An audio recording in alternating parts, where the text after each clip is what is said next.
This call is now being recorded. Okay, so फिर हम start करते हैं आज की क्लास। सो हेलो एवरीवन, सबसे पहले सभी स्टूडेंट्स को गुड इवनिंग।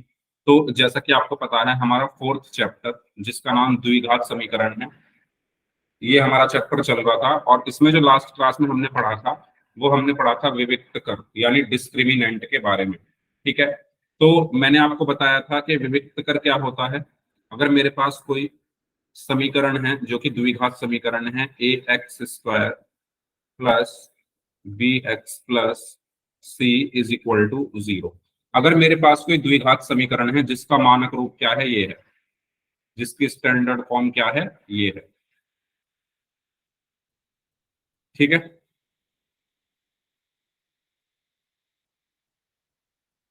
अगर मेरे पास कोई द्विघात समीकरण है जिसका मानक रूप क्या है, a x square plus b x plus c, तो इसका जो विविक्त कर होता है, इसका जो विविक्त कर होता है उसको हम डी से डिनोट करते हैं। उसको हम किससे डिनोट करते हैं?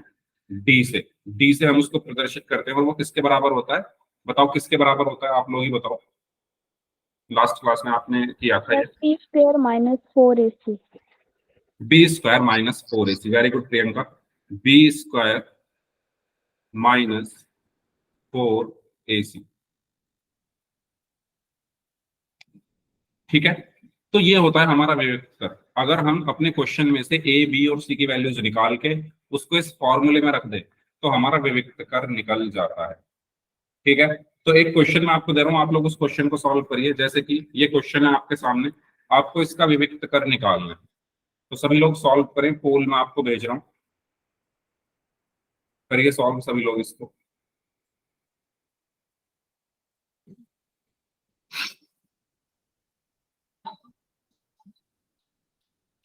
पोल मैंने आपको भेज दिया है। तो एक समीकरण, एक इक्वेशन आपको दी हुई है, 3x square minus 5x plus 2 बराबर 0। इसका विविक्त कर डिस्क्रिमिनेंट आपको निकालना है।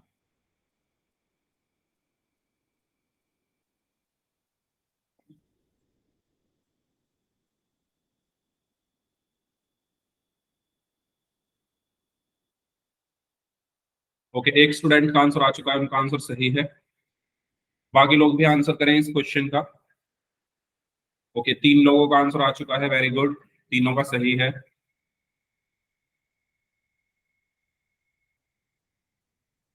ओके, 4 में से 3 बच्चों का आंसर सही है, 5 में से 4 का सही है।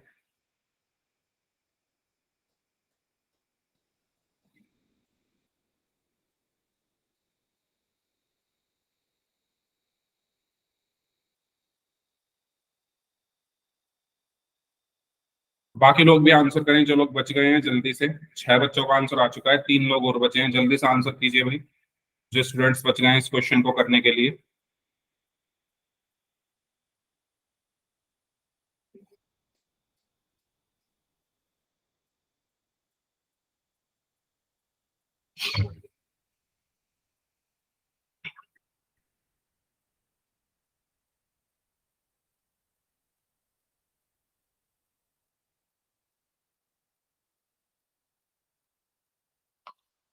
चलिए, लास्ट 5 सेकंड्स। 5 4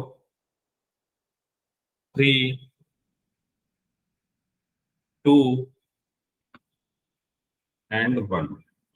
ओके, तो एक मिनट भाई, 8 बच्चों ने इस क्वेश्चन का आंसर दिया और 8 में से 7 बच्चों का आंसर सही है। Very good.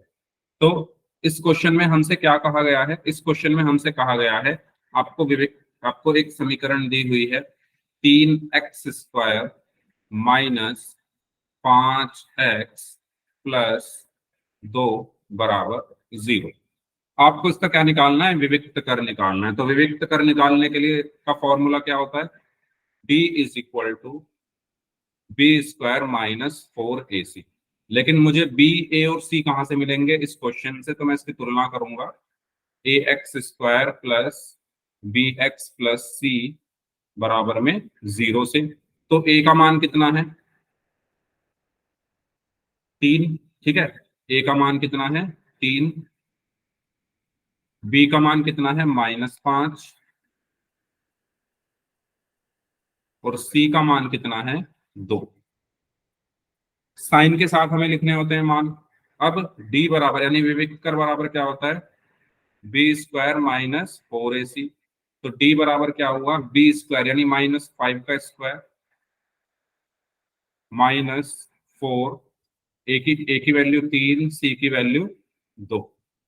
तो ये कितना हो जाएगा, -5 का स्क्वायर 25, -4 दिया 12, 12 दूनी 24, और 25 में से 24 गया तो 1 बचा। तो हमारा विविध कर क्या आया, ऑप्शन डी।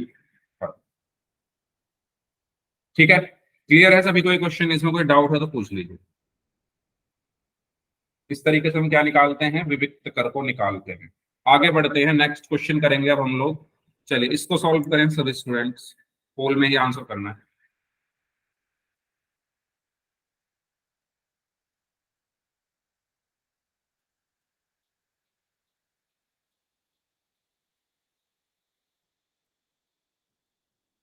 हाँ जी, करिए सभी लोग इसको आंसर।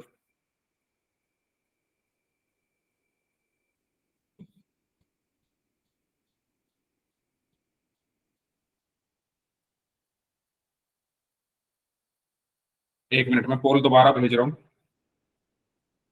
आप तब तक इसको सॉल्व करो सभी लोग।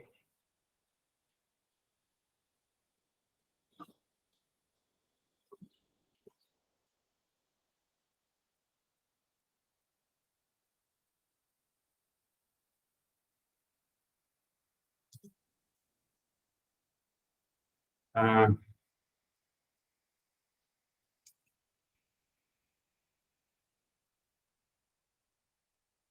ओके, पोल मैंने आपको भेज दिया है, तो सभी स्टूडेंट्स पोल सेक्शन में जाकर इसका आंसर करेंगे।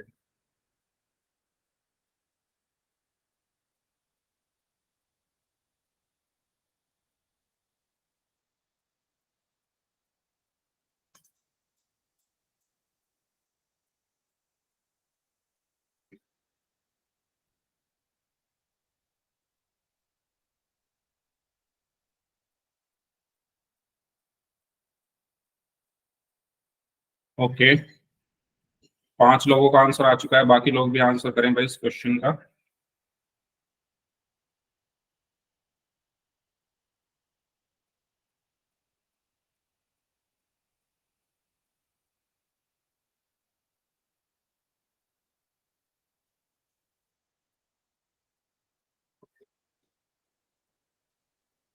छह लोगों का आंसर आ चुका है, 7 लोगों का आंसर आ चुका है।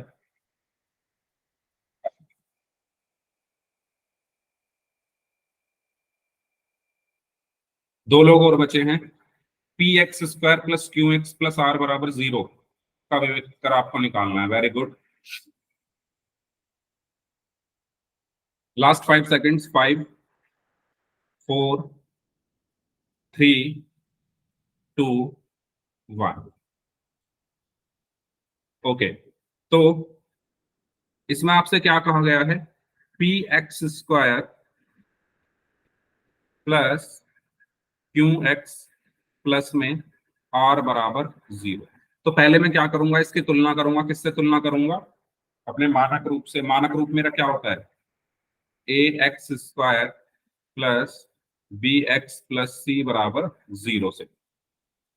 ए कितना है, पी, ए किसके बराबर है, पी के, बी किसके बराबर है, क्यू के, और सी किसके बराबर है, आर के। तो मेरा विविध कर क्या होगा, बी स्क्वायर -4ac। तो विविध कर बराबर बी की जगह क्यू स्क्वायर -4pr। ठीक है, तो ये हमारा आंसर हुआ ऑप्शन बी। ओके, चलिए नेक्स्ट क्वेश्चन करते हैं, इसको सॉल्व करिए सभी लोग। इसका विविध कर निकाल के बताना है आपको कौन सा होगा इनमें से।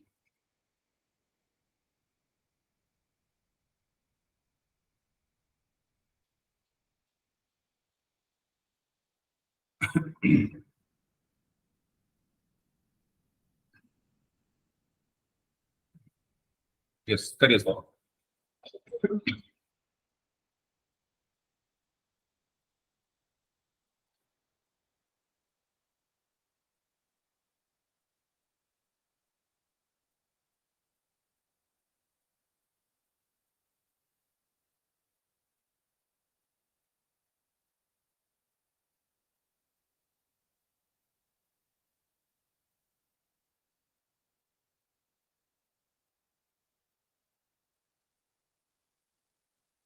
Okay, very good.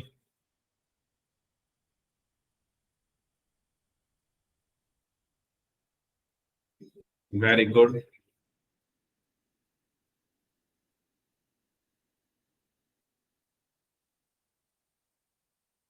चार लोग और बचे हैं, 5 बच्चों का आंसर आ चुका है, सभी का आंसर सही है। 6 लोगों का आंसर आ चुका है, सभी का आंसर सही है, वेरी गुड। 3 लोग और बचे हैं।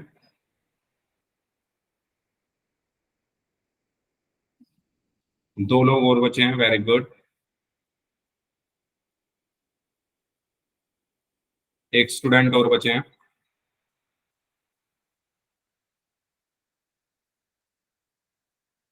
चलिए last 5 seconds, 5, 4, 3, 2, 1।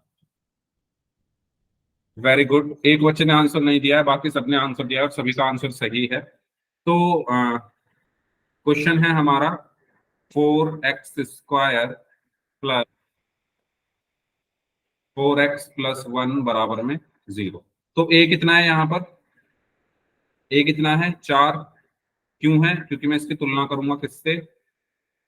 ax² plus bx+c बराबर 0 से तुलना करूंगा। तो ए कितना है? 4। बी कितना है? 4। सी कितना है? 1। ठीक है, ए भी 4 है, बी भी 4 है और सी है 1। तो विविक्त कर क्या होगा? b² - 4ac। तो b² यानी 4 का स्क्वायर माइनस 4 गुना ए कितना है? 4 गुना सी कितना है? 1। 4 का स्क्वायर 16 माइनस 4 चौक 16 एकम 16 और 16 माइनस 16 0। तो सही आंसर क्या हुआ? ऑप्शन। ठीक है, तो इसका सही आंसर क्या होगा? Option D. तो ये था हमारा विविक्त कर हम कैसे निकालते हैं उसका तरीका। अब हम आगे बढ़ते हैं और बात करते हैं मूलों की प्रकृति के बारे में। जो हमने अभी विविक्त कर निकालना सीखा, इससे फायदा क्या है? अगर हमें विविक्त कर निकालना आता है तो देखो, अभी तक ध्यान से समझना सभी लोग। अभी उससे पहले हमने 2 चीजें पढ़ी थी। एक हमने पढ़ा था मध्य पद विभाजन विधि और एक हमने पढ़ी थी द्विघात सूत्र, मूल निकालने की। किसी भी समीकरण के मूल निकालने की 2 विधि हमने पढ़ी है। एक है मध्य पद विभाजन विधि और एक है द्विघात सूत्र। आपने जब इन मेथड्स का यूज किया था तो आपने एक चीज नोटिस की या नहीं? कौन सी चीज? कि आपके मूल क्या आ रहे थे? कभी मूल आ रहे थे आपके प्लस में, कभी मूल आ रहे थे आपके माइनस में, कभी मूल आ रहे थे आपके बराबर। बताओ, आ रहे थे या नहीं आ रहे थे? मूल मतलब एक्स के मान। कभी एक्स के मान कैसे आते थे? प्लस में आते थे। कभी एक्स के मान कैसे आते थे? माइनस में आते थे। कभी एक्स के मान कैसे आते थे? बराबर आते थे। ठीक है, ऐसे ही आते थे ना मूल आपके।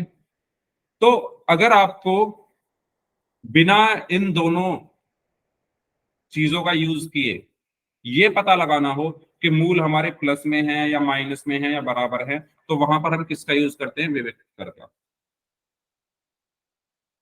विविक्त कर जो होता है, हमें बिना फॉर्मूलों का यूज किए, मध्य पद विभाजन और द्विघात सूत्र का बिना यूज किए, हम विविक्त कर निकाल कर ये बता सकते हैं कि हमारे मूल 0 है या 0 से ज्यादा है या 0 से कम है। ठीक है, या बराबर है, ये भी हम कह सकते हैं। ओके, तो ये सब चीजें अब हम विविक्त कर की सहायता से पता लगा सकते हैं। अब हमने जैसे अभी विविक्त कर निकालना सीखा, ठीक है, तो आप मुझे ये बताओ कोई एक संख्या कैसी हो सकती है? एक संख्या या तो 0 हो सकती है, या 0 से ज्यादा हो सकती है, या 0 से कम हो सकता है। कोई भी एक संख्या कैसी हो सकती है दुनिया में? हमारी जो संख्याएं बनी है मैथ्स में, वो कैसी हो सकती है? या तो वो 0 होगी, या वो 0 से बड़ी होगी, या वो 0 से छोटी होगी। इस इन तीनों के अलावा कोई और चौथी चीज पॉसिबल है क्या? बताओ। कोई भी संख्या या तो 0 होगी, या 0 से ज्यादा होगी, या 0 से कम होगी। इसके अलावा कुछ पॉसिबल है कोई ऐसी संख्या जो इन तीनों के अलावा नहीं है ना? तो हमारा विविक्त कर क्या है? एक संख्या ही तो है। हमने जो विविक्त कर अभी निकाला वो एक संख्या ही तो आ रहा था। और अगर वो एक संख्या है तो हम ये कह सकते हैं विविक्त कर या तो 0 होगा, या 0 से ज्यादा होगा, या 0 से कम होगा। है ना? डी जो है विविक्त कर या तो 0 के बराबर होगा। क्यों? क्योंकि ये एक संख्या है। या 0 से ज्यादा होगा, या 0 से कम होगा। अगर विविक्त कर 0 है तो हमारे मूल कैसे होते हैं? वास्तविक तथा बराबर। वास्तविक तथा बराबर कौन? मूल हमारे। अगर विविक्त कर 0 से ज्यादा है तो मूल हमारे क्या होते हैं? वास्तविक तथा भिन्न। वास्तविक तथा भिन्न। और अगर हमारा विविक्त कर 0 से कम है तो हमारे मूल होते हैं काल्पनिक तथा भिन्न।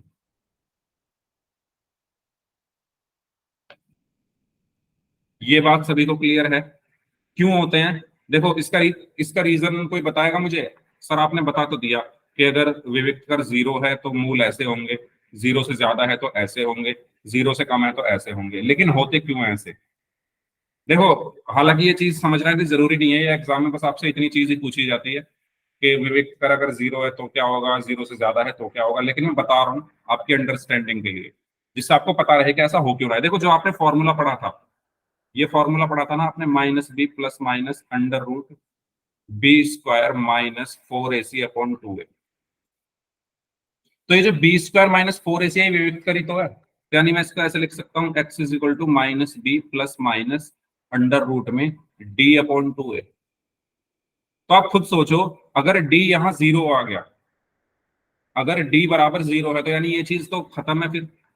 अगर d 0 है तो मतलब ये 0 हो गया ना। अगर d 0 है तो ये 0 हो गया, और अगर ये 0 हो गया तो मूल क्या होंगे? -b प्लस 0/2a और -b माइनस 0/2a। और देखो, ये भी -b/2a है, ये भी -b/2 है, और 2a है, और ये भी -b/2 है। देखो बराबर आ रहा है। बताओ, क्या आपको ये चीज समझ में आई जो मैंने बताया? मैंने क्या बोला? आपने ये पढ़ा कि जब विविक्त कर 0 है तो मूल बराबर होते हैं। क्यों होते हैं बराबर? आप रख के देखो, जब ये 0 होगा, जब ये 0 होगा तो इसके मूल क्या आएंगे? -b plus 0/2a -b minus 0/2a, और दोनों ही क्या है? बराबर। इसलिए हम कहते हैं कि अगर d 0 है तो मूल बराबर होंगे और वास्तविक होंगे। अब दूसरी बात, अगर d 0 से ज्यादा है तो देखो, इसको भी इसी से समझते हैं। अगर d 0 से ज्यादा है, d है क्या? ये जो रूट के अंदर लिखा हुआ है ये d ही है। अगर ये d 0 से ज्यादा है तो यानी जो वर्गमूल होगा वो प्लस में होगा, और वर्गमूल अगर प्लस में है तो इनका जो जोड़ होगा वो वास्तविक संख्या होगा, इनका जो घटाव होगा वो वास्तविक संख्या होगा। इसीलिए हम ये बोलते हैं कि d 0 से ज्यादा होने पर मूल हमारे वास्तविक और भिन्न होंगे। लेकिन अगर d 0 से छोटा है, अगर d 0 से छोटा है तो क्या मतलब? रूट के अंदर कुछ माइनस में आ रहा होगा, -5, या माइनस में कुछ भी आ सकता है, क्योंकि d 0 से छोटा है। और 0 से छोटी संख्याएं क्या होती है? जितनी भी माइनस वाली संख्या है वो 0 से छोटी होती है, यानी डी इस रूट के अंदर माइनस वाली चीजें आ रही होगी। और हमेशा ध्यान रखना, ये आप 11th क्लास में पढ़ोगे कि रूट के अंदर अगर कुछ माइनस में लिखा है उसको हम कहते हैं अवास्तविक, इंग्लिश में कहते हैं इमेजिनरी या काल्पनिक। क्या आपको ये बात क्लियर हुई? रूट के अंदर अगर कोई माइनस वाली संख्या है वो काल्पनिक होती है, जिसको आप 11th क्लास में जाके डिटेल में पढ़ोगे। यहां मैं बस इसलिए बता रहा हूं जिससे आपको ये याद ना करने पड़े। इनको कभी भी याद मत करना। मैं हमेशा कहता हूं मैथ्स में कभी भी कुछ भी याद नहीं किया जाता, आप उस चीज की गहराई में जाके उसको समझो। ठीक है? तो मैं ये नहीं कहूंगा, आज तक मैंने जो भी चीज आपको बताई है उसका रीजन जरूर बताया है। तो रीजन सबको क्लियर हुआ? अभी आपके ऊपर है, अगर आपको रीजन याद रखना है तो रख सकते हो, अदरवाइज बिना याद रखे भी काम चल जाएगा, क्योंकि बोर्ड में जो क्वेश्चन आते हैं वो इसी पर आते हैं। एक क्वेश्चन दे देगा, आपसे पूछेगा कि बताओ इसके मूल वास्तविक, उसके इसके मूल कैसे होंगे, तो आपको फॉर्मूला लगाकर बताना है। तो बताओ, कुछ पूछना है तो पूछ लो। रीजन सबको क्लियर है कि क्यों वास्तविक और बराबर होते हैं, क्यों वास्तविक तथा भिन्न होते हैं, और क्यों काल्पनिक होते हैं? बताइए। तो ये तीनों चीजें आपको समझ में आ गई होंगी, अगर कोई डाउट हो तो पूछो। ठीक है, अब क्वेश्चंस करते हैं, तो क्वेश्चन आप लोग ही सॉल्व करेंगे। चलिए क्वेश्चंस पर चलते हैं। तो द्विघात समीकरण को देखकर बता सकते हैं कि समीकरण के कितने हल होंगे? हाँ, हम बता सकते हैं। कैसे बता सकते हैं, विविक्त कर की सहायता से बता सकते हैं, ये सब चीजें मैं आपको बता चुका हूँ। और वो विविक्त कर कैसे निकलेगा, इसका विविक्त कर क्या होता है, बी स्क्वायर माइनस 4ac। तो पहला केस ये है, अगर ये विविक्त कर 0 से ज्यादा है, या मैं कह दूं विविक्त कर प्लस में है, 0 से ज्यादा मतलब प्लस में, अगर विविक्त कर 0 से ज्यादा है तो हमारे मूल कैसे होते हैं वो अभी हम पढ़ेंगे। अगर विविक्त कर 0 है तो हमारे मूल कैसे होते हैं ये अभी हम पढ़ेंगे। अगर विविक्त कर 0 से छोटा है तो हमारे मूल कैसे होते हैं ये हम पढ़ेंगे। तो अगर विविक्त कर 0 से ज्यादा है, ये बहुत इंपॉर्टेंट है आपके लिए, तो मूल हमारे वास्तविक और भिन्न होंगे। अगर विविक्त कर 0 के बराबर है तो मूल वास्तविक और बराबर होंगे। रीजन मैं सबका आपको बता चुका हूं क्यों होंगे। अगर विविक्त कर 0 से छोटा है तो कोई वास्तविक मूल नहीं होगा, या मैं कह सकता हूं काल्पनिक मूल होंगे। ये तीनों चीजें सभी को क्लियर है, यस और नो बताइए जल्दी से, कोई डाउट हो तो पूछिए इसमें।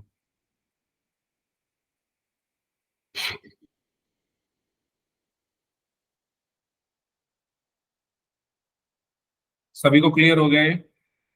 ठीक है, अब क्वेश्चंस की तरफ चलते हैं। जैसे ये क्वेश्चन है आपके लिए, आपको इसमें मूलों की प्रकृति बतानी है, तो बताओ कैसी होगी मूलों की प्रकृति इसमें।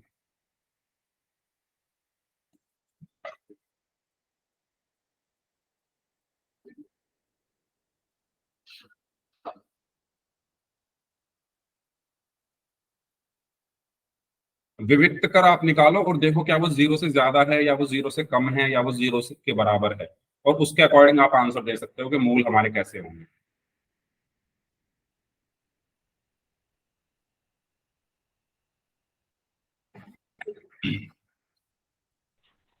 सर हाँ जी। सर इसमें मूल वास्तविक तथा भिन्न होंगे। वास्तविक तथा भिन्न होंगे, ओके।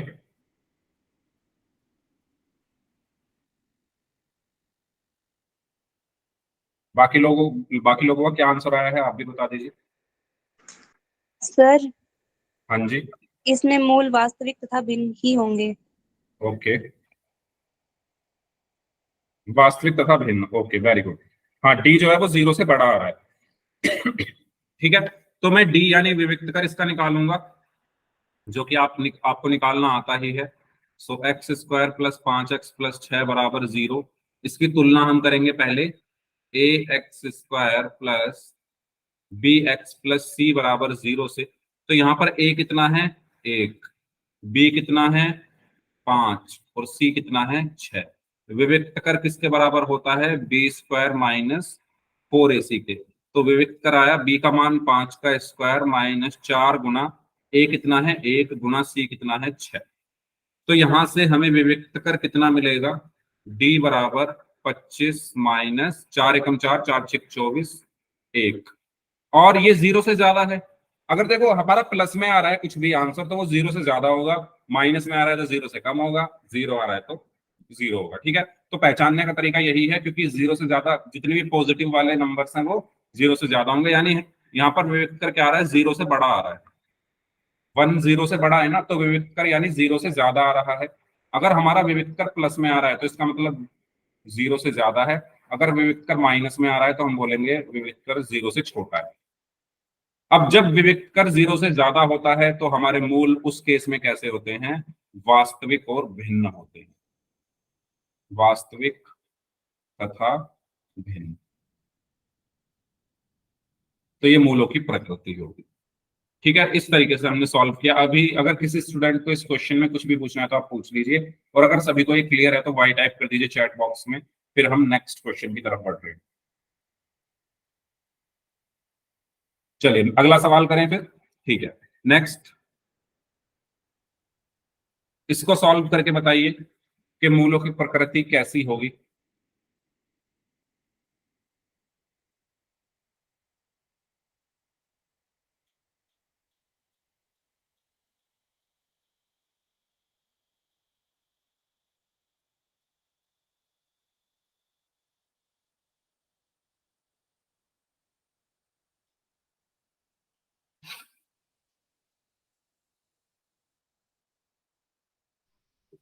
सर हाँ जी, सर इसमें वास्तविक तथा बराबर मूल होंगे। ओके। वास्तविक और बराबर होंगे। डी बराबर 0 आया है, हाँ, तो डी बराबर अगर 0 है तो मूल हमारे कैसे होते हैं? अच्छा, अनुज और अमलेश राज नाम से स्टूडेंट है, आपको डी नहीं बताना, आपको ये बताना है मूल कैसे होंगे। तो अगर आपने डी निकाल लिया है तो उसके बाद आपका आंसर, अपना आंसर आप ऐसे दो कि मूल हमारे वास्तविक और बराबर होंगे। ठीक है, चलो। तो अगेन हम पहले विविक्त कर निकालेंगे इसका। X square minus 4x plus 4 बराबर 0। इसकी तुलना करेंगे हम a x square plus b x plus c बराबर 0 से।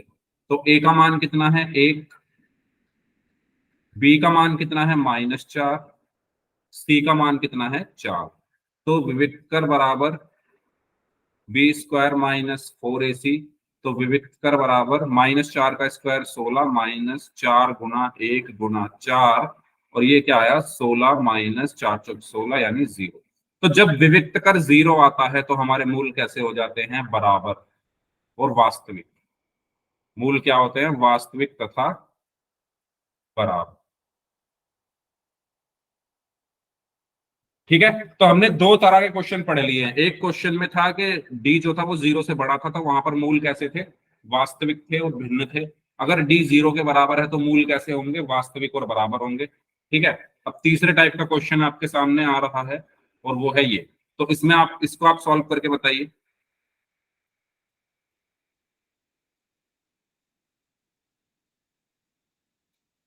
मूलों की प्रकृति आपको बतानी है।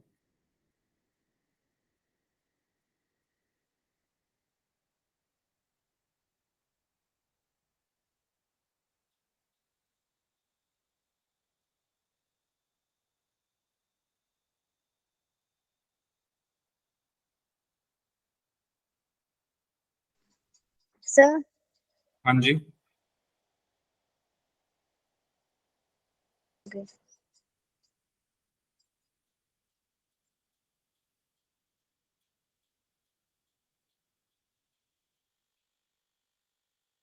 काल्पनिक, वेरी गुड। अनु शर्मा नाम से हैं और अमलेश राज नाम से हैं। अवास्तविक, हाँ दोनों बोल सकते हो, काल्पनिक और अवास्तविक एक ही चीज है। काल्पनिक मतलब जिनकी हम कल्पना करते हैं, जो रियलिटी रियल में एग्जिस्ट नहीं करते। तो जो ऐसे जो नंबर होते हैं ना, देखो आपने नंबर अभी तक जितने भी पढ़े हैं 10th क्लास में, सारे वास्तविक नंबर पढ़े हैं। काल्पनिक क्या होते हैं आप उनको 11th क्लास में जाके पढ़ोगे। काल्पनिक नंबर ऐसे दिखते हैं आपको, अंडर रूट के अंदर, ठीक है, और माइनस की कोई संख्या अगर मैं लिख दूं तो ये काल्पनिक है, ऐसा कुछ होता ही नहीं है। ऐसा कुछ नहीं होता, ये काल्पनिक नंबर है, काल्पनिक संख्याएं हैं। ठीक है, तो इसके जो मूल होंगे वो इसी की वजह से क्या हो जाएंगे? काल्पनिक हो जाएंगे। क्यों? क्योंकि रूट के अंदर जो हमारा फॉर्मूला है उसमें रूट के अंदर आता है ना बी स्क्वायर माइनस 4ac, या डी जो है वो रूट के अंदर आता है, और अगर डी माइनस का हो गया तो यहाँ पर माइनस का कुछ भी आ सकता है, और माइनस का अगर कुछ भी लिखा हुआ है रूट के अंदर वो काल्पनिक होता है।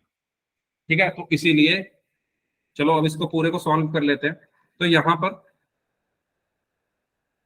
सबसे पहले इसकी तुलना कर लेते हैं। A x square plus b x plus c बराबर 0 से।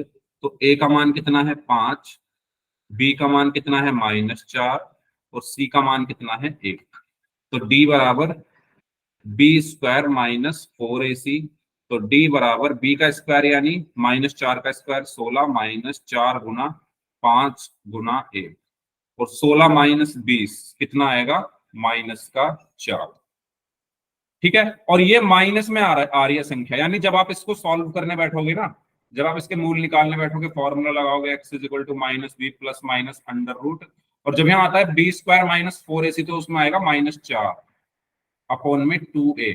और ये जो अंडर रूट के अंदर जब भी माइनस आता है, मैं बार बार बोल रहा हूँ, उसको हम काल्पनिक संख्या बोलते हैं। तो इसीलिए इसके जो मूल होंगे वो क्या होंगे? काल्पनिक होंगे, या आप इसको अवास्तविक भी बोल सकते हो। ठीक है, काल्पनिक होंगे। क्लियर हुआ सभी को रीजन के साथ क्यों होंगे काल्पनिक? बताइए, अगर सभी को यहां तक क्लियर है तो वाई टाइप कर दीजिए, कोई डाउट है तो पूछ लीजिए। ठीक है, आप इसके मूल जो निकालोगे वो काल्पनिक निकलेंगे, और मध्य पद विभाजन विधि से तो इसको सॉल्व ही नहीं कर सकते हम। चलो, तो हमने तीनों टाइप के क्वेश्चंस देख लिए हैं, और ये तीनों टाइप्स के क्वेश्चन के बाद एक और क्वेश्चन आपके सामने है, इसको आप लोग सॉल्व करिए और मूलों की प्रकृति बताइए इसमें क्या होगी। X square plus 3√5x plus 2 बराबर 0 के मूलों की प्रकृति ज्ञात कीजिए।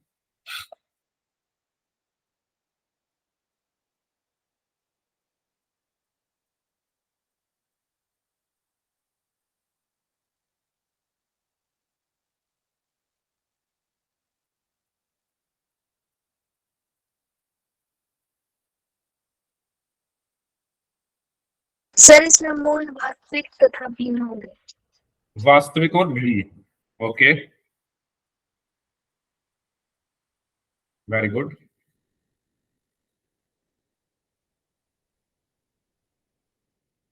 बाकी लोग भी आंसर दें भाई इस क्वेश्चन का, फिर हम पोल में करेंगे।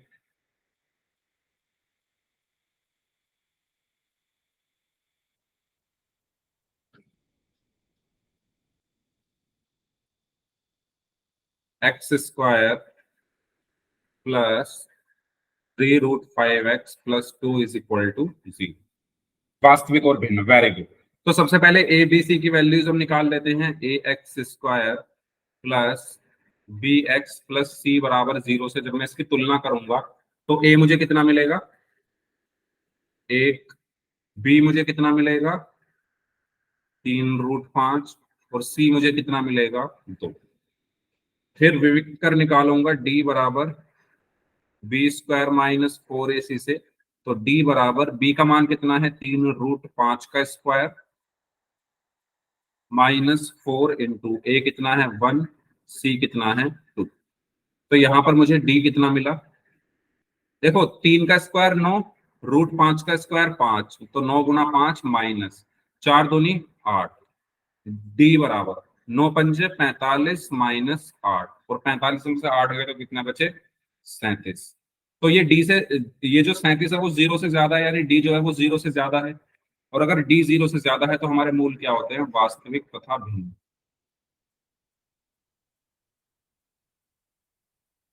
वास्तविक तथा भिन्न, और यही हमारा आंसर है। बताइए इसमें कुछ पूछना है तो आप पूछ लीजिए। किसी भी स्टूडेंट को कोई भी डाउट हो तो आप पूछ सकते हैं, और अगर सभी को क्लियर है तो वाई टाइप कर दीजिए चैट बॉक्स में, सभी लोग। सभी को क्लियर है, ठीक है, तो आगे बढ़ते हैं फिर। अब नेक्स्ट, तो इसको लास्ट टाइम और देख लो, ठीक है, क्योंकि अब हम पोल में क्वेश्चन करने वाले हैं, तो वहां पर आपको ये सब चीजें याद रखनी है, तो याद इसका स्क्रीनशॉट ले लो जो क्वेश्चन करते टाइम आप देख सको, ठीक है। स्क्रीनशॉट ले लो सभी लोग इसका, या नोट कर लो, फिर हम पोल में क्वेश्चन शुरू करते हैं।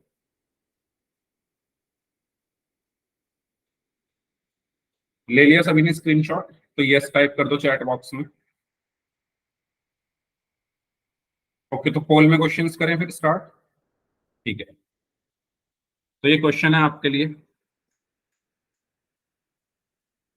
पोल में आपको भेज रहा हूं, तब तक क्वेश्चन पढ़िए ध्यान से।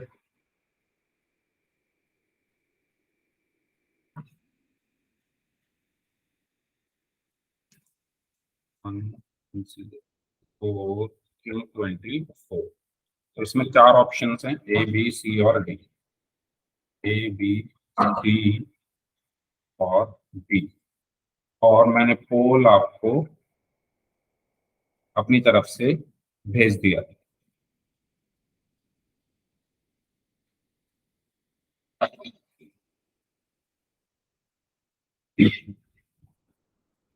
तो करिए सभी लोग इसको, इसमें सॉल्व तो कुछ करना नहीं है, आपको बस पढ़ना है और आंसर करना है।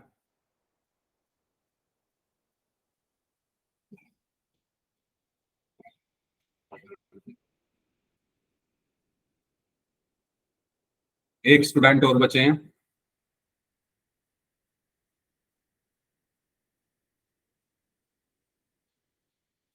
चले लास्ट 5 सेकंड्स, 5 4 3 2 1।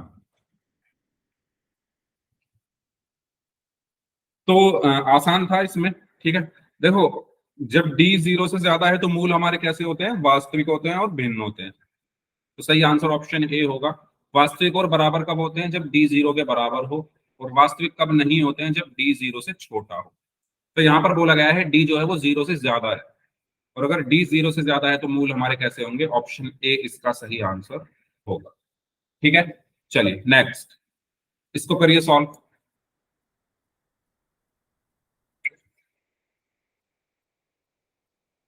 तब तक मैं पोल आपको भेज रहा हूं।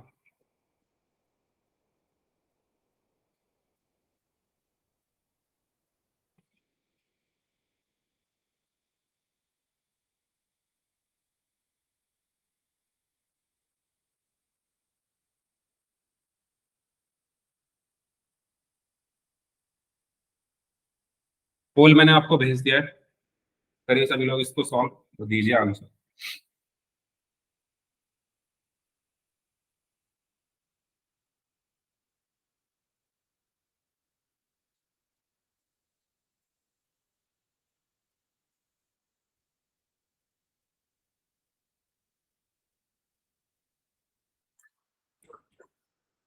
ओके,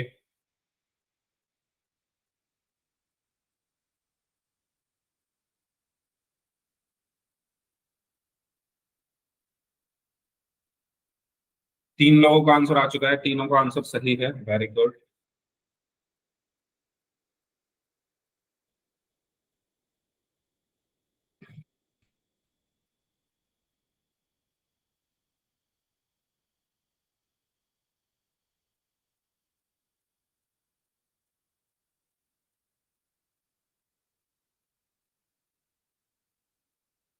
छह लोगों का आंसर आ चुका है।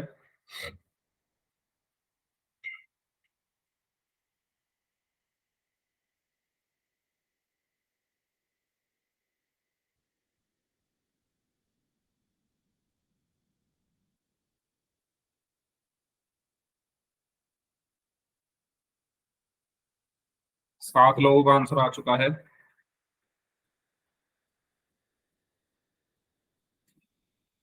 दो लोग और बचे हैं।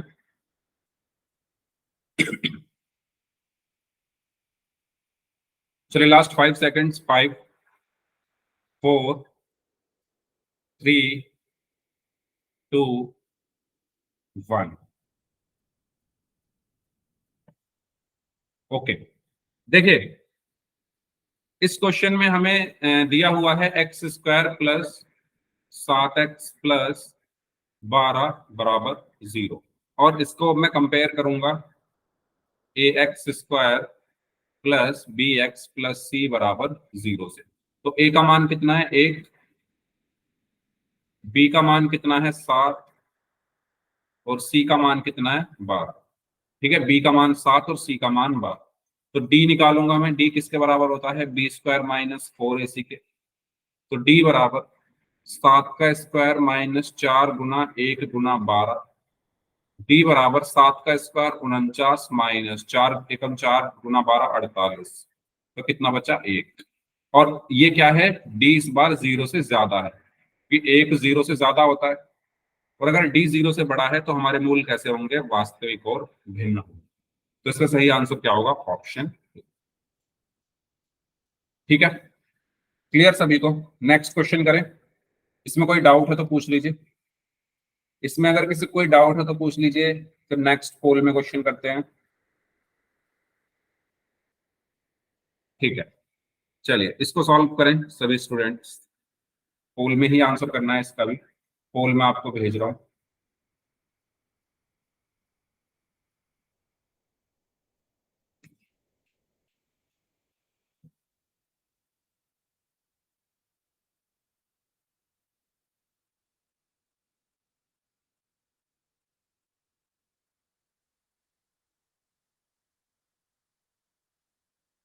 करिए सॉल्व।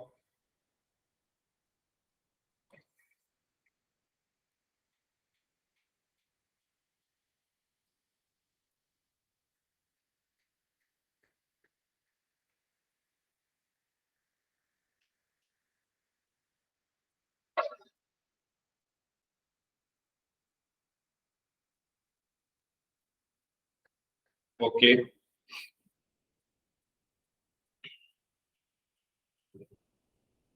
ओके,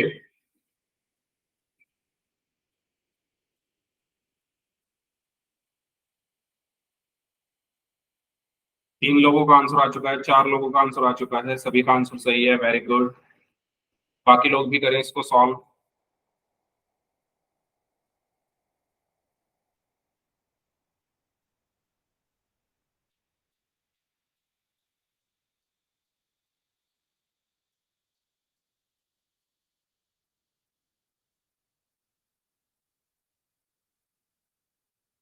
पांच लोगों का आंसर आ चुका है, छह लोगों का आंसर आ चुका है।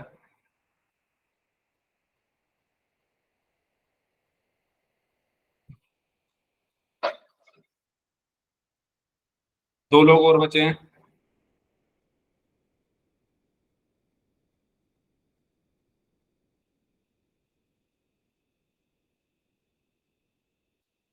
चलिए लास्ट 5 सेकेंड्स, 5, 4, 3, 2, 1।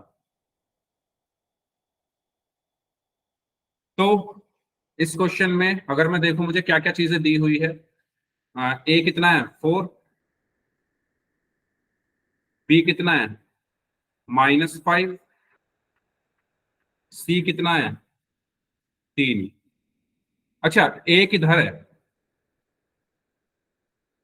पहले मैं क्या करूंगा, क्योंकि ये हमारा स्टैंडर्ड फॉर्म में नहीं लिखा हुआ, ठीक है, तो पहले मुझे इसको स्टैंडर्ड फॉर्म में लिखना है। मेरा जो क्वेश्चन है वो है 4x² माइनस 5x+3 बराबर में 1। तो पहले मैं इसको स्टैंडर्ड फॉर्म में लिखूंगा। स्टैंडर्ड फॉर्म में लिखने का मतलब ये है कि ax² प्लस bx+c बराबर 0 की फॉर्म में, यानी बराबर में 0 आना चाहिए। तो ये हो जाएगा 4x² माइनस का 5x+3, और एक इधर आकर माइनस का हो गया बराबर में 0। तो ये हो गया 4x² माइनस का 5x+3 में से एक गया 2 बराबर में 0। ठीक है, अब a कितना है 4, b कितना है -5, c कितना है 2। तो विविक्त कर क्या होगा, b² -4ac। तो d बराबर क्या हुआ, b का मान -5, तो -5 का स्क्वायर माइनस 4 गुना a का मान 4 गुना c का मान 2। तो यहां से d बराबर कितना आया 25 माइनस 4 चौक 16, 16 दूनी 32, और 25 में से 32 गए तो माइनस का 7 बचा। और यहाँ पर जो विविक्त कर है वो 0 से छोटा है, और जब विविक्त कर 0 से छोटा होता है तो हमारे मूल कैसे होते हैं, काल्पनिक, या मैं कह दूं अवास्तविक, या मैं कह सकता हूं वास्तविक नहीं होते। ठीक है, अवास्तविक, या मैं कह सकता हूं वास्तविक नहीं होते, ये तीनों एक ही बात है। तो आप अपना ऑप्शन देख लो, ऑप्शन में क्या लिखा है, वास्तविक नहीं है। तो ऑप्शन में शायद ये लिखा हुआ है वास्तविक नहीं है, तो इसका सही आंसर क्या होगा, ऑप्शन सी होगा। क्यों होगा, ये सभी को क्लियर हुआ, बताइए, ये क्वेश्चन सभी को क्लियर हुआ?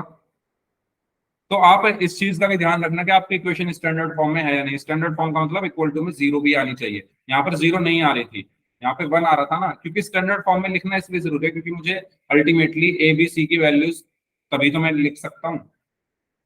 जो मैं एबीसी की वैल्यूज निकालता हूँ वो मैं किससे निकालता हूँ, ax² प्लस bx+c बराबर 0 से। तो जब एबीसी में इससे निकाल रहा हूँ तो ये इसके बराबर में 0 है, तो इसके बराबर में भी 0 ही होना चाहिए। ठीक है, तो इसका आपको ध्यान रखना है। चलिए आगे बढ़ते हैं, नेक्स्ट क्वेश्चन, इसको सॉल्व कीजिए।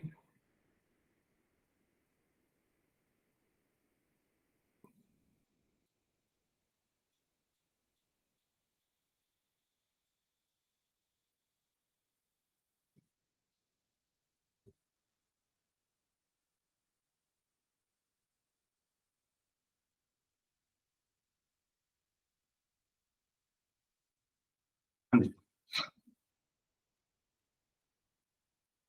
पोल मैंने आपको भेज दिया है, प्रकृति आपको मूल किसमें बतानी है।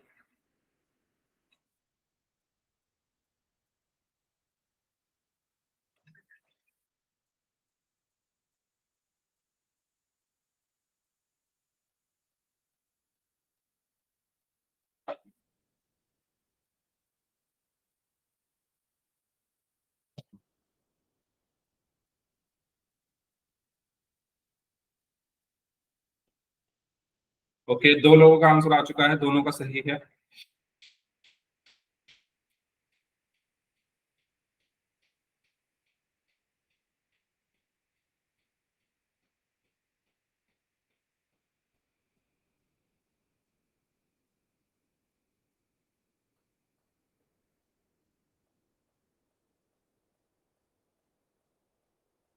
चार लोगों का आंसर आ चुका है, चारों का आंसर सही है, वेरी गुड।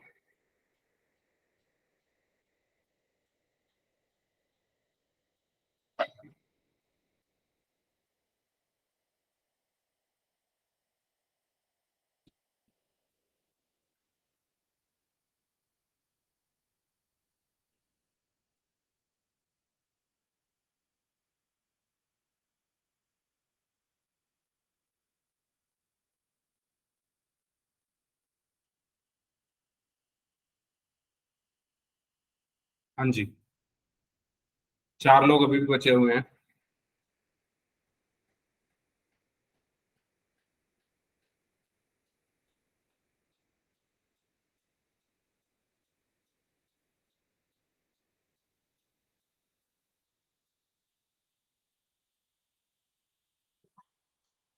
तीन लोग अभी भी बचे हुए हैं।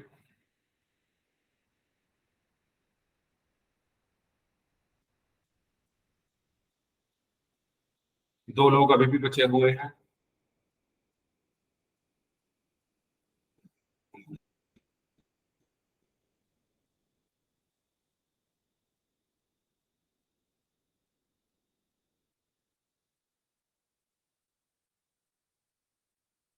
चलिए, लास्ट 5 सेकेंड्स। 5, 4, 3, 2, 1। ओके, तो देखिए, इसको सॉल्व करते हैं। सबसे पहले ए कितना है यहाँ पर? 3। ठीक है, ए कितना है? 3। बी कितना है? -4√3। सी कितना है? +4। ठीक है, सिर्फ 4 लिख लेते हैं।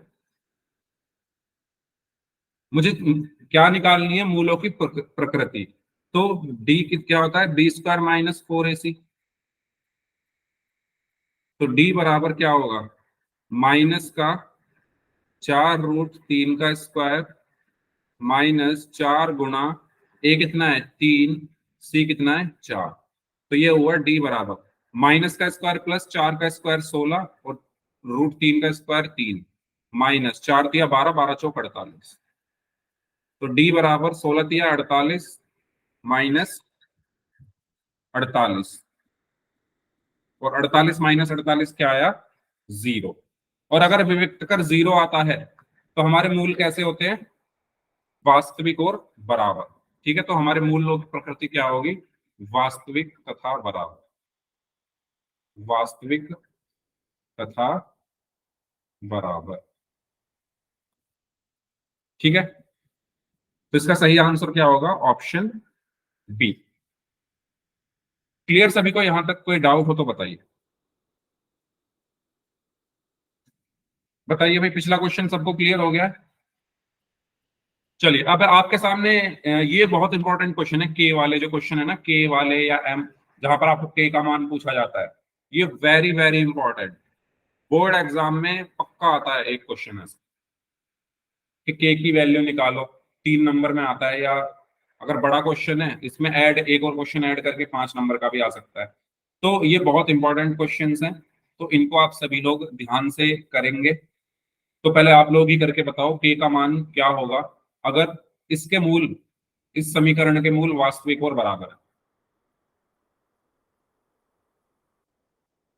आपको जो समीकरण दी हुई है वो दी हुई है 2x² -12x प्लस में के बराबर 0।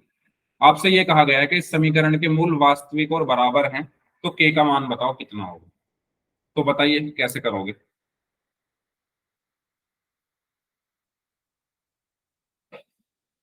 अच्छा, जो जो कर सकते हैं वो माइक ऑन करके बोल दो या हैंड रेज कर दो, जो जो कर सकते हैं। प्रियंका का हैंड रेज हुआ है, बाकी लोग?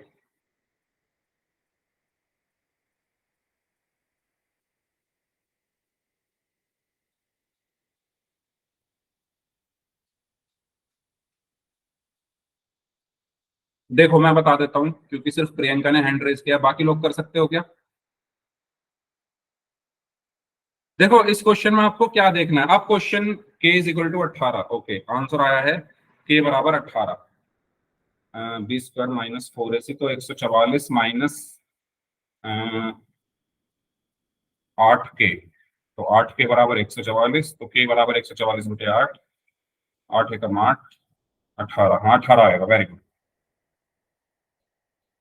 देखिए कैसे करेंगे, आप क्वेश्चन को ध्यान से पढ़ो, क्वेश्चन में क्या कहा गया है कि इस समीकरण के मूल वास्तविक और बराबर। तो आप एक बात बताओ, क्वेश्चन में अगर हमसे कह दिया कि जो मूल वो वास्तविक है और बराबर है, तो आपको पता है चूंकि मूल वास्तविक और बराबर है, वास्तविक तथा बराबर है, अगर मूल वास्तविक तथा बराबर है तो डी कितना होगा? 0। बताओ सभी लोग बताओ, क्या आपको ये बात सभी को क्लियर हुई? अभी पढ़ा हमने, क्वेश्चन में कहा गया है कि मूल जो है वो वास्तविक और बराबर है, अगर मूल वास्तविक और बराबर है तो इसका विविक्त कर कितना होगा? 0 होगा ना, तो डी बराबर 0 होगा। अब डी की जगह में क्या रख देता हूं? b² माइनस 4ac, यानी b² माइनस 4ac 0 के बराबर होगा। यस और नो सभी लोग बताओ, क्या आपको ये जो मैंने लाइन लिखी है सभी को क्लियर है? b² माइनस 4ac, क्या आप सभी को ये बात क्लियर हुई कि b² माइनस 4ac बराबर 0 कहां से आ गया? ठीक है, अब a b और c के मान क्या है? a का मान क्या है? 2, b का मान क्या है? -12, और c का मान क्या है? k। तो इनको इसमें रख देते हैं, तो b² यानी -12 का स्क्वायर -4, a कितना है? 2, c कितना है? k बराबर 0। तो यहां कितना मिलेगा मुझे? माइनस का 12 का स्क्वायर क्या होगा? 144 माइनस 4 दूनी 8k बराबर